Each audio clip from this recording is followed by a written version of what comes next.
You're listening to CoBB, Conversations on the Business of Brands, with Sudeep Chawla and Sharavana Raghavan.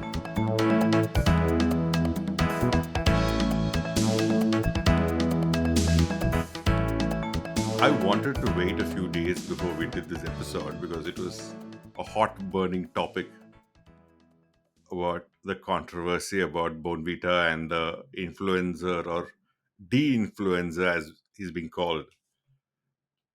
But I want to know what your take was on all of this. I think it's kind of settled down a little bit, so it's comfortable enough for us to speak about it.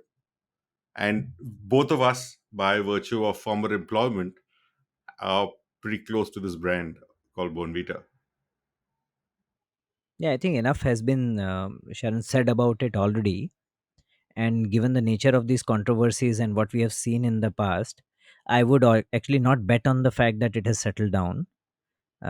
These kind of things get picked up, and as we both handled or seen some of the previous controversies, but with the proliferation of social media and the premium paid for sensationalism, unless the next big controversy comes in, should not be very far. uh, I think people will like to rake it up and draw the maximum mileage out of it. uh, but yeah, it is something that has tested the brand, and in the same measure has also forced a lot of us to think about who to believe, what to believe, uh, and how to make judicious calls. Right. And the biggest point of this conversation that I picked up is that everybody seems to have a very clear opinion of how the brand should not have responded or how the brand should have responded. The calling it the Hmm. Streisand effect is a little wrong because it's not about Bonvita drawing attention to the video. The video itself had about over 10 million views, and it 12 was million. being shared 12 million views, and it Yeah. was being shared across social media pretty actively. Yeah. So and having worked at that company, I mean, it's not to say we're taking sides, just that we have visibility to how the company does not make knee jerk reactions, given that that company has faced one of the biggest controversies a food brand could face in the early 2000s. Yeah. Do you remember that one? Yeah, of course. I do. I certainly do. And within the company, it is called the incident. That's what it is referred to when I worked on the same brand. And when Ogilvy was inducting me, Hmm. and when I went through the entire brand history and all the advertising, etc., that the brand has done. Hmm. So therefore, it is introducing, this is the pre-incident advertising, this is the post-incident advertising, The and incident then that shall not be named. I think so. Whoever must have decided in their right mind that we will call this the incident. So Hmm. yes, it is called the incident. So for the uninitiated, I'm going to spell out the incident. You see, there were some people, some consumers found worms in the chocolate, Cadbury Dairy Milk chocolate in the early 2000s. And that, the actual reported incidents, I don't know how many there were, but everybody who bought a chocolate started claiming to have found worms and it started spreading. And this was even pre social media, and it spread really crazy. I remember that. And what was the, given that you worked on the brand, I'm sure you can tell us what the stages of response was by Cadbury itself and as the brand Dairy Milk. I think in those days you didn't have social media, but you had a pretty active print, and there was always this foreign company versus Indian company, etc. So therefore, any dirt on foreign company was always welcome. What I got to know was that it was somewhere in Maharashtra that somebody found a bit of a worm. So at that point in time, the chocolate used to have a butter paper kind of wrapped around the chocolate, in the form of an envelope, and then there was a flow wrap, or rather there was a envelope around, a wrap around it, which had the branding for dairy milk, but it was not sealed. Yeah, so that's how the chocolate used to be transported. And and the understanding is that when it was reported and people reached there and they tried to understand, it is believed that the infestation occurred due to improper storage by the shopkeeper. But the news got picked up, and then people at various places started to report the incident, and there was no way to go and verify all of it. So therefore, there was a mini crisis. The company, number one, asked its people to actively respond, and wherever there is a report, take back the stock. That was the first instance, and I think a positive one at that. So therefore, the market did not see Cadbury go into a shell or people going into hiding. They were all actively trying to service their dealer network.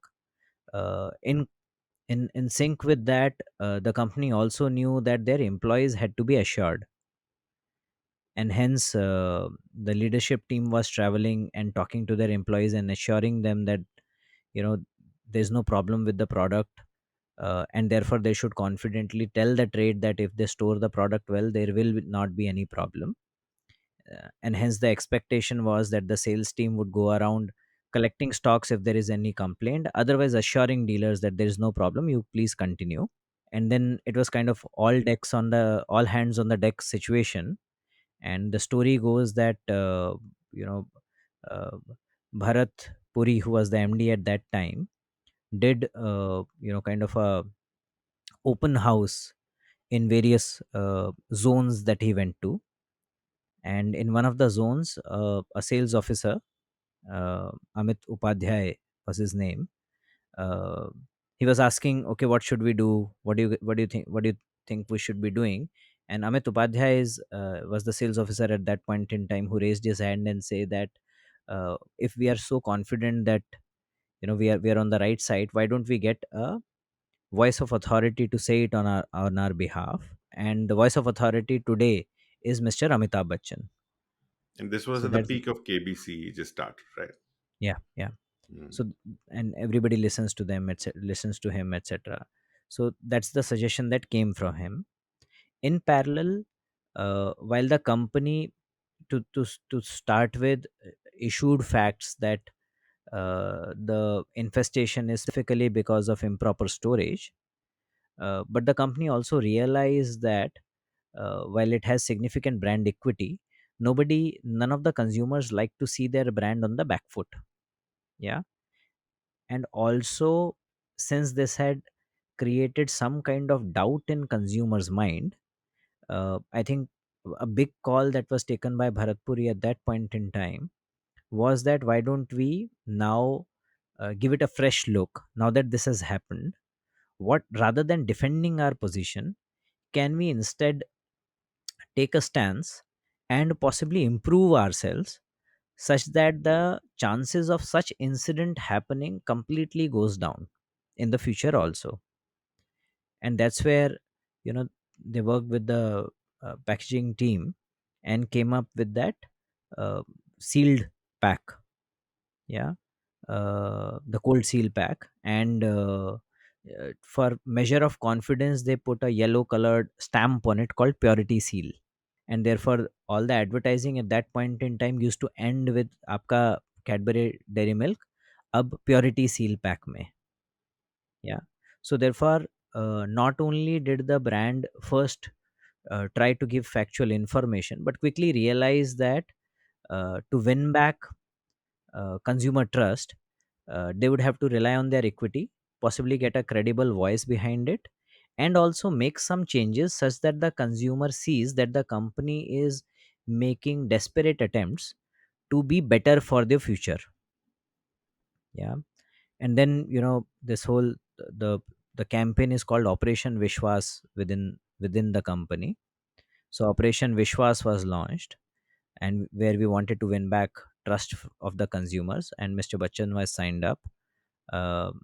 And there was this whole campaign that we did. Mr. Bachchan was taken to the factory, Thane factory. He went through the entire process, um, and he wanted to see all of that, and we shot all of it.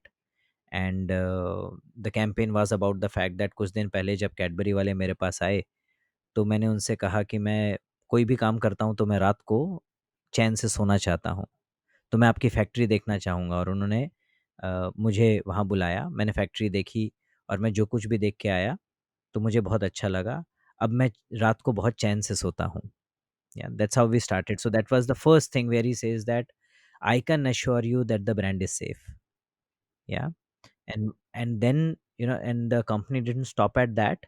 Then they went ahead, because chocolate was something which people used to put in their kids' mouth. And kids is a sensitive category, as everybody has rediscovered recently. Um, so therefore, the next ad was about the fact that there is a kid sitting on the lap of Mr. Bachchan, and Mr. Bachchan tries to feed him chocolate, and the kid says कि नहीं दादू ये नहीं खाऊंगा, mummy ने मना किया है। क्यों मना किया है? क्योंकि इसमें कुछ है।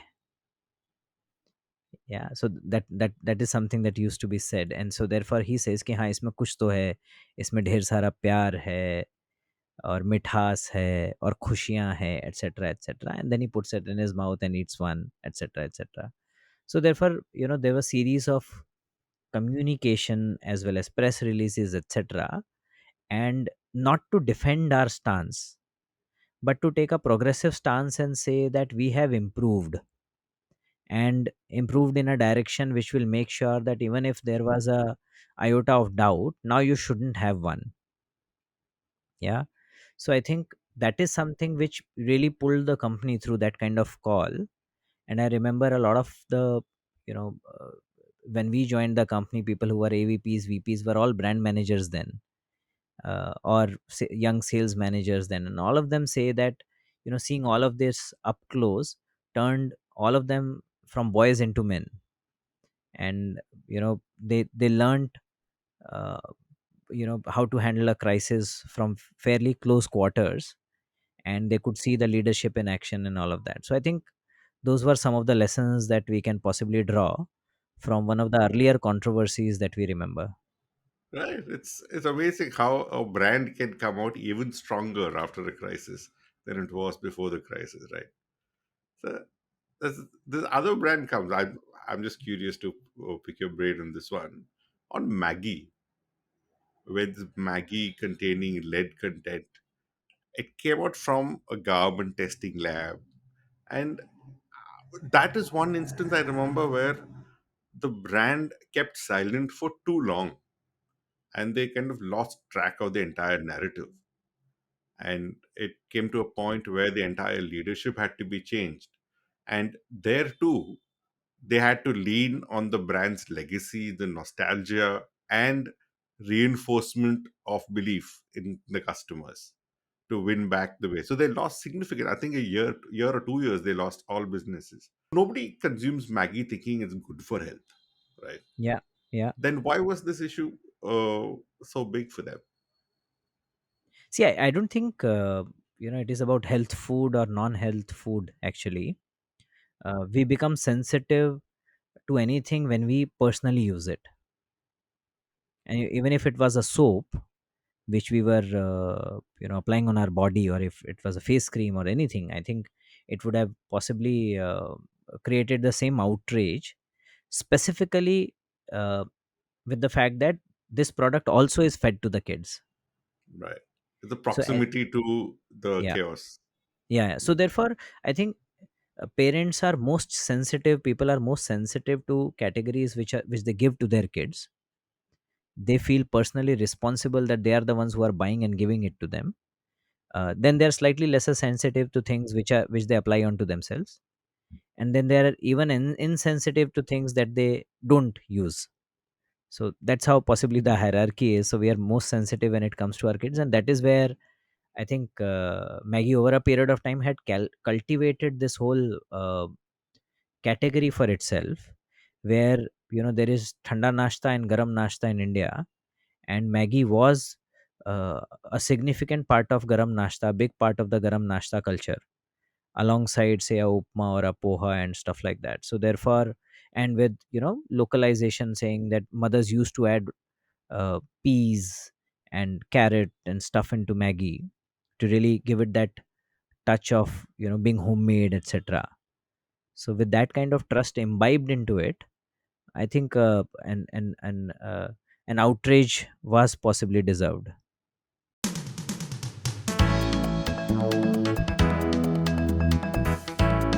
You're listening to CoB, Conversations on the Business of Brands.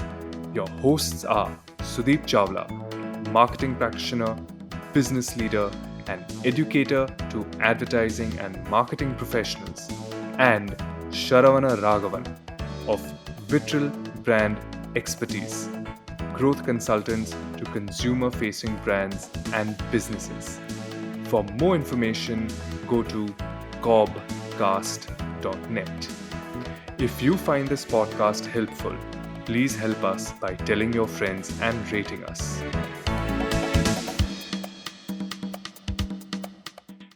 So Sharon, even from the Maggie case, while there must have been a delay to respond and all of that, finally the commonality that I see versus alongside the Cadbury case, the previous one, is also the fact that one, it is brand equity which pulls you through, and so therefore you have to take the brand conversation with the consumer forward, and take them to the higher pedestal of attachment, love, connection, etc. I also think that again the same thing. So just being on the back foot and just being clarifying, nobody likes a defensive brand. Yeah, I think those are the two things I carry from both these controversies. They had their own dimensions, but some few strands, yeah, that we can carry from them. Okay, now I remember one you would be able to clarify, the one on Oreo. Right. Yeah, when you were around. Yeah. So tell us a little bit about what was the controversy, and what went into diffusing it. Yeah. So this too will have the same strands that you picked up from Cadbury and Maggie, but it's a funny one though. I mean, it's funny when you sit back now. This was, I think, in 2015. I think where I'll tell you the start of the issue. So there was this university in US which was doing research on sugary snacks and cocaine. And their theory was that sugar has the same impact on your brain as cocaine does.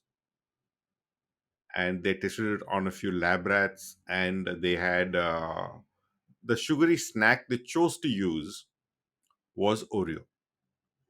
They did not mention the brand, but the in the video, the sugary snack that they used was very visibly was Oreo because it's that popular a snack in the US. And some Tamil local news channel picked it up and said, US universities discovered that Oreo contains cocaine. Complete loss in translation. And it was so preposterous that we thought, who's going to believe this? How can cocaine be sold for 10 rupees a pack anyway? Or 5 rupees a pack? So a lot of us found it funny that this was even going up because this is at the peak of WhatsApp taking over the market. And it was being shared widely. And it was a Tamil news channel, so it was largely restricted to Tamil Nadu and Kerala. And we didn't initially take it very seriously, saying it's so preposterous. And then we kept quiet and the sales started to dip. And started to dip in how? I think we ended up going to about 35% of our normal volumes in Tamil Nadu and Kerala. So that's a 65% drop in business over a period of 3-4 months. And that sent the alarm bells ringing. So this was when the global structure set in place. So we had to get approval to find a way to respond. And the global Oreo team was like, Oreo's seen many controversies like this, and therefore just ignore it, it'll go away. But the problem was in most markets that Oreo was present in, Oreo was either the first ever cream biscuit or the only ever cream biscuit in that market. And in India, Oreo did not have that right to win. All the equity Oreo had gained in India after launching in 2011 was that of being the by creating moments of play between the parent and the child. And it was a connecting, it is how the parent connected to the child kind of a tool. And it did not have the legacy behind it like it did in the other markets. So this wasn't just going away overnight, and business continued to fall. And when it hit this 65% drop is when we were told finally, okay, address it, but you are not going to sue that channel, because nobody, I don't think anybody ever watches that news channel. I don't think it even exists today, but more people watch it on WhatsApp for sure. And said, you're not suing the channel because that'll give it a lot more popularity, but you've got to address it very indirectly. And our first reaction was to approach it like the way Dairy Milk had done, to get a celebrity on board and get them to come in, reinforce how clean the product is. And we reached out to the celebrity called Jyotika, who is actor Surya's wife, and she just come back after her marriage. She'd done a film about organic farming and how clean food should be and stuff. So it was kind of the right moment of her popularity. So we reached out to her. She was very caring. She was very understanding. She said, "Yeah, I give my children Oreo, so I don't really have a problem with it. But I am not going to come to your factory and say Oreo is good for your children. At the end of the day, it's a snack. It's a sugary snack, and I'm not going to say it's good for health and stuff like that." We said, "Fair enough." So we had to come up with an alternate script. So the agency interface came up with another script which did nothing but got Jyotika to bake a cake with the actor who was acting as her daughter, and the cake, the sign off was "Happy Birthday, Appa," and that was to say that this is how the parent and the child continue to bond over Oreo, and the fact that they were making a cake, they're playing around with it, also tied into the existing Oreo equity. And the sign off line was "Ulagengum Ammakkalin Nambikkai Petrathu," meaning with the trust of mothers the world over, is what the sign off line was. And that campaign actually triggered a lot of positive for the brand. And it wasn't just a silver bullet execution, right? So we had to do that. We had to run a few contests for mothers, get them on board. And it was such a preposterous rumor that we could not even address it head on. Addressing it would make you look stupid. We had to do the entire IMC of sampling and getting mothers to come up with recipes with Oreo, trying to get them to use Oreo in what they serve their children. So the entire localized IMC kind of helped recover the brand. And the fact that it was regional was something that was easier for the brand to contain. And yeah, like you said, it is very sensitive when it comes up between the parent and the child. And it is the brand's equity that actually has to be leveraged to come out of this crisis. And similar strengths in all these cases. Now, that brings me back to the topic of today. What do you think about Bonvita? Should the brand have responded the way they did or not? See, I don't think, like you started by saying that almost everybody has an opinion. So do we, and hence, and enough has been said about it. I would stick to what we do in the podcast. And I remember some time back, Sharon, you had uh, spoken to me about purpose. So brands taking up purpose, advertising around them, and some of them wading into waters which they are not sure of. And then some of those brands, when they are called out by people or trolled by people, many of them respond by pulling down their advertising, right? And one of your questions was that what should they be doing?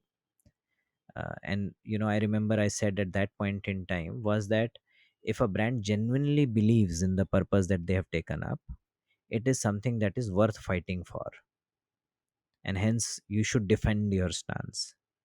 And the ones who pull it down and who give the excuse that you want to live to fight another day, etc., etc., did not possibly believe in it uh, as much as they should have, or they realize that their mistake, that possibly they got their articulation right or the picturization right, or even the perspective wrong.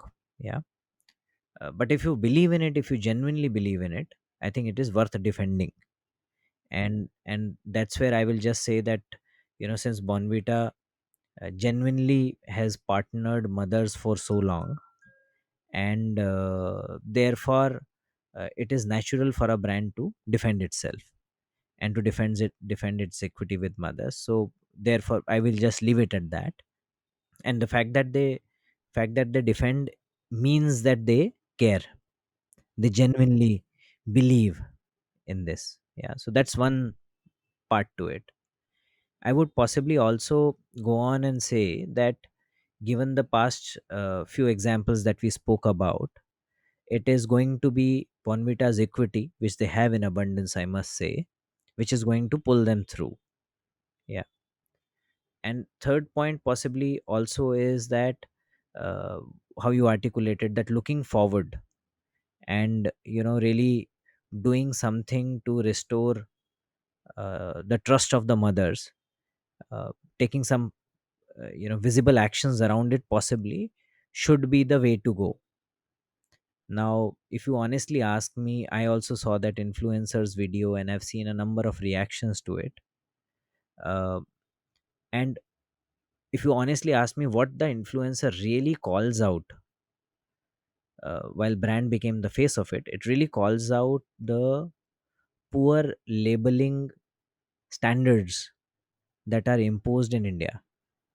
Absolutely. Yeah. Yes. So the absolutely banal and poor standards that we have, and which don't make the labeling easier for the consumer to understand.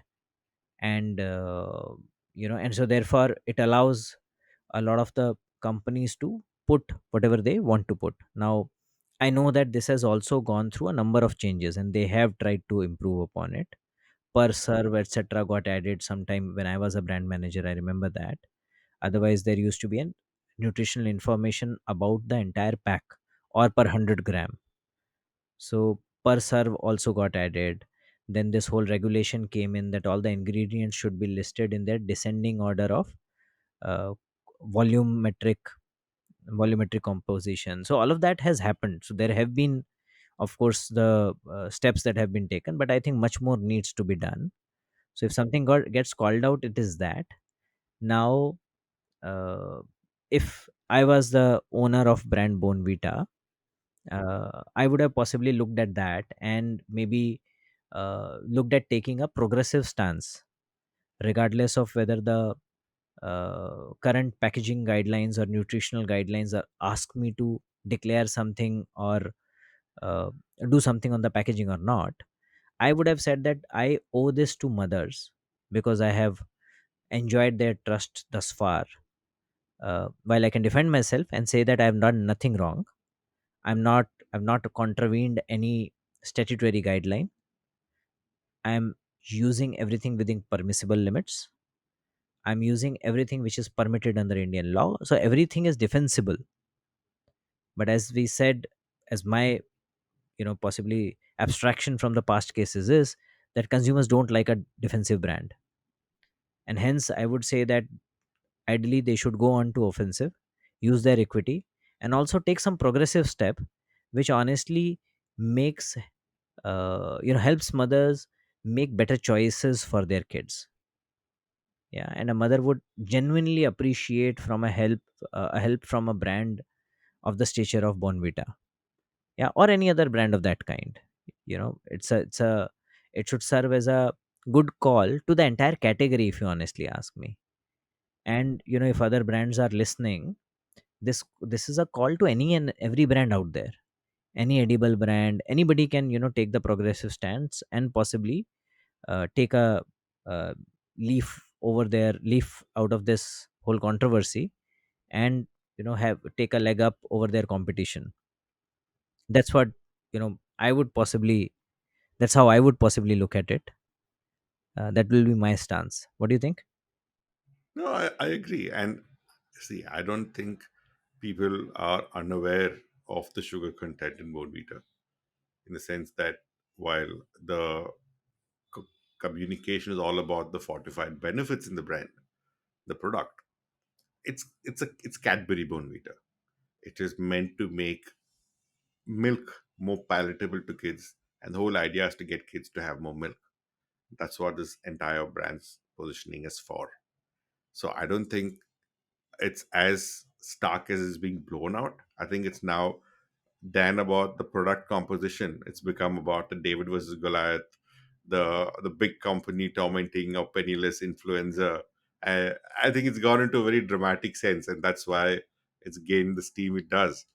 And like you said, it is about labeling clarity, and it is about being true to what the brand stands for, and it's about the business and all businesses as such using this as an opportunity to take a step up, like the example that we saw so far. And I think that's the only way to get out of this. And and these are uncontrollables for a brand. You can't really plan for it, and there is no one right way to respond to it. And if it's hurting your positioning, or if hurting what you stand for, like you said, your values, then you can't not respond in this scenario. Yep. Yeah. I think that is all that we should say. I think enough advice has been received by the team, and enough notices, enough outrage has happened on this. But I think the purpose of this episode possibly was to just look at the PR crisis of the past, see what are the learnings can that we can take out of it, and kind of distill them to try and see for ourselves if there are any formulas that are available to tide over what I would like to call as a trust deficit situation, which arises because of any kind of stimulus, true or false, for any brand in its journey. True. I think it makes perfect sense, and it also prepares all the listeners, right? Because they are also brand owners or brand custodians in some sense. Hmm. And when something like this comes your way, it is about digging your heels in and looking at what you stand for, and that makes all the difference in how you respond and how consumers are going to respond to you. And all the more reason to focus on building a very, very strong brand as you build your business. Yeah. Okay. I hope our listeners would have gained something out of it. If any of you have any kind of a controversy in mind that you think we can learn from, or you would like us to discuss more, feel free to leave it in the comments on our YouTube channel, or mail us. We'll be very happy to hear from you. That's it. Thank you so much. Thank you, Sudeep. Thanks, Sharan.